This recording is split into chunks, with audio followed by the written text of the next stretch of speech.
Bismillahirrahmanirrahim. Perkenalkan, nama saya Saila Nurbayan dengan NIM 12410401023 dari kelas Tasawuf dan Psikoterapi 1A.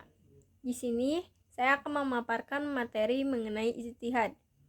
Ijtihad dari segi bahasa itu berasal dari kata ijtihada yang artinya bersungguh-sungguh, giat, rajin, atau mencurahkan segala kemampuan.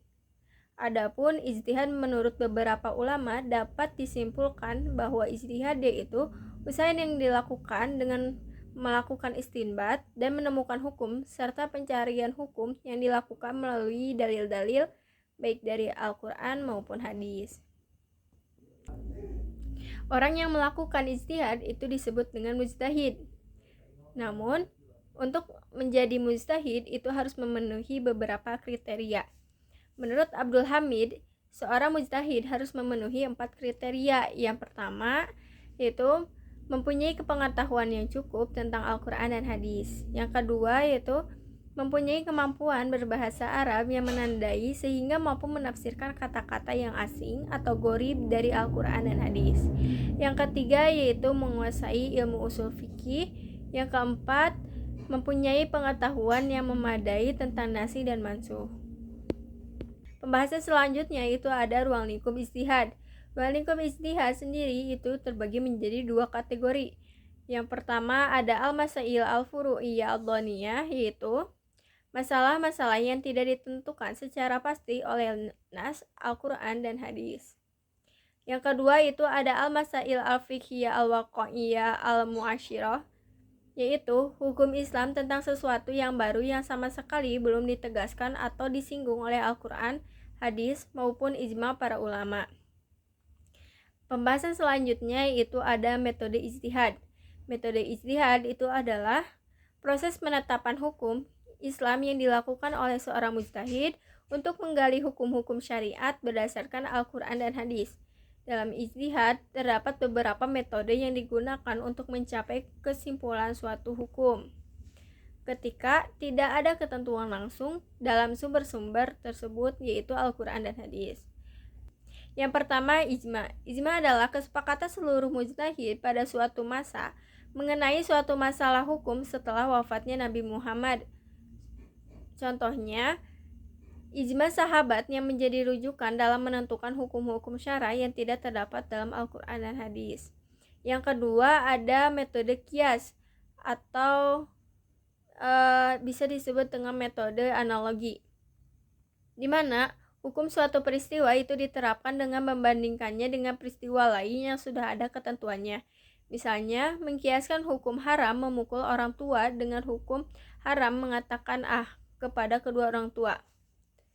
Keduanya itu memiliki ilat atau alasan yang menjadi dasar penetapan suatu hukum, yaitu sama-sama menyakiti orang tua sehingga memukul itu dianggap lebih berat dan haram.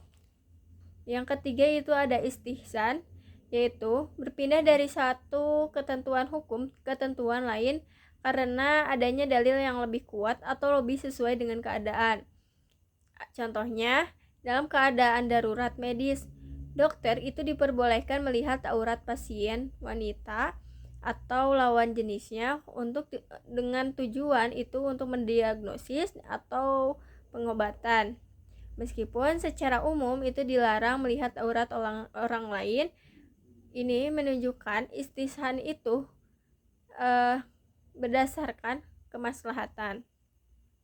Yang keempat ada maslahah mursalah. Metode ini berfokus pada kemaslahatan umum, di mana hukum ditetapkan berdasarkan pertimbangan manfaat yang lebih besar bagi masyarakat. Contohnya, dalam konteks zakat fitrah, Mu'adz bin Jabal mengizinkan zakat itu diberikan dalam bentuk pakaian atau uang tunai, meskipun umumnya zakat fitrah diberikan dalam bentuk makanan pokok. Ini dilakukan untuk memudahkan masyarakat. Yang kelima itu ada istishab. Istishab yaitu menetapkan hukum yang sudah ada sebelumnya sampai ada dalil yang mengubahnya. Sebagai contoh, semua makanan itu dianggap halal hingga ada dalil yang mengharamkannya. Yang ketujuh itu ada urf atau adat. Urf sendiri itu merujuk pada kebiasaan masyarakat yang tidak bertentangan dengan prinsip-prinsip Islam dan dapat dijadikan sebagai dasar hukum. Contohnya yaitu praktik halal bihalal dalam masyarakat Islam di Indonesia. Yang ketujuh ada sad zari'ah. Metode ini melarang sesuatu yang secara lahiriah itu awalnya diperbolehkan tetapi dapat mengarah pada kemaksiatan. Contohnya, menanam anggur itu hukumnya boleh. Namun, apabila kita menanam anggur untuk memasak pabrik minuman keras, maka hukum menanam anggur itu menjadi haram. Yang kedelapan itu ada qaul as-sahabi, yaitu pendapat sahabat Nabi mengenai masalah-masalah tertentu setelah wafatnya Nabi, juga itu dapat dijadikan sebagai sumber hukum, seperti pendapat Ali bin Abi Thalib bahwa pencuri yang mencuri karena kelaparan itu tidak dikenakan hukuman potongan tangan, menunjukkan pertimbangan kemanusiaan dalam penerapan hukum. Yang kesembilan ada syara'u man qablana, yaitu hukum-hukum yang ditetapkan untuk umat sebelum umat Islam melalui nabi-nabi terdahulu juga dapat dijadikan rujukan.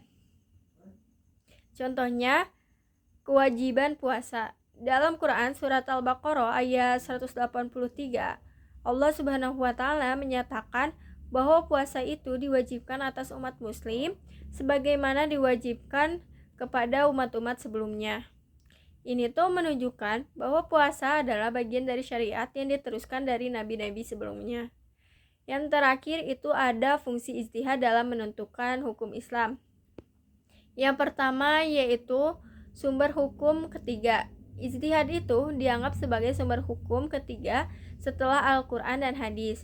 Ini berarti bahwa ketika tidak ada ketentuan yang jelas dalam dua sumber utama tersebut, ijtihad menjadi alat untuk menetapkan hukum baru berdasarkan penalaran dan analisis yang mendalam. Yang kedua yaitu menjawab masalah baru. Ijtihad digunakan untuk memberikan solusi terhadap isu-isu hukum yang muncul seiring perkembangan zaman dan kompleksitas kehidupan modern. Misalnya, masalah-masalah terkait teknologi baru, kesehatan, dan ekonomi yang tidak ada di zaman Nabi dapat diatasi melalui ijtihad. Yang keempat yaitu menerapkan prinsip syariat. Melalui ijtihad, para ulama dapat menerapkan prinsip-prinsip syariat seperti maslahah mursalah dan sad al-zariyah, yaitu penutupan jalan menuju kemaksiatan, untuk menentukan hukum yang sesuai dengan kebutuhan masyarakat. Yang keempat itu ada fleksibilitas dan adaptasi. Ijtihad memungkinkan hukum Islam untuk beradaptasi dengan perubahan sosial dan budaya. Hal ini penting agar ajaran Islam tetap relevan dan dapat diterima oleh masyarakat di berbagai konteks. Yang kelima yaitu perbedaan mazhab. Berbagai mazhab dalam Islam muncul sebagai hasil dari proses ijtihad yang dilakukan oleh para ulama di berbagai zaman dan tempat.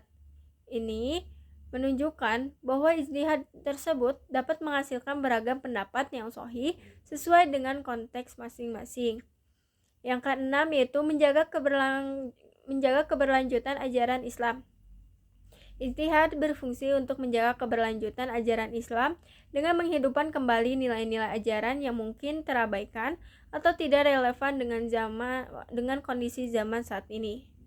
Ijtihad adalah alat penting dalam menetapkan hukum Islam yang memungkinkan para ulama untuk memberikan solusi atas masalah-masalah baru.